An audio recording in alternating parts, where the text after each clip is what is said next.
और अभी आपको बताते हैं कि अवाम पर बिजली गिराने का मंसूबा। वजीर आजम ने IMF के प्रोग्राम को मुकम्मल करने और अहदाफ पर अमल दरामद की यकीन दहानी करा दी। IMF वफ़द की वजीर आजम शहबाज शरीफ वजीर खजाना से मुलाकात, मुआहदे पर तफसीली गुफ्तगू हुई। IMF ने हुकूमत को नया टास्क दे दिया। आलमी मालियाती इदारे का तेज तरीन निशकारी और दरामदात पर पाबंदी हटाने पर जोर, अखराजात में कमी, बिजली और गैस सब्सिडी के खात्मे और रेट फौरी बढ़ाने का भी कह दिया।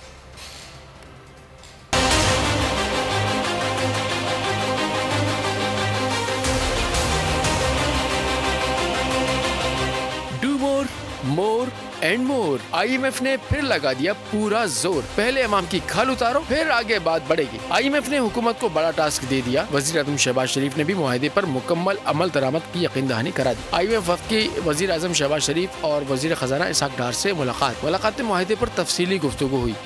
IMF ने स्टाफ लेवल मुआहदा मुतालबात पर अमल करने से मशरूत कर दिया। आलमी इदारे का तेज तरीन निजकारी और दरामदात पर पाबंदी हटाने पर जोर, अखराजात में कमी, बिजली और गैस सब्सिडी के खात्मे और रेट फौरी बढ़ाने का भी कह दिया। 30 जून तक गैर मुल्की ज़र मुबादला ज़खायर $16 अरब करने का मुश्किल टास्क दे दिया। बजट खसारा कम करने के लिए 600 अरब से ज़ायद अखराजात कम करना पड़ेंगे। बिजली और गैस सब्सिडी में कमी और रेट बढ़ाना होंगे। तमाम तरक्याती मंसूबों के फंड्स की मॉनिटरिंग वेबसाइट पर पब्लिक की जाएगी।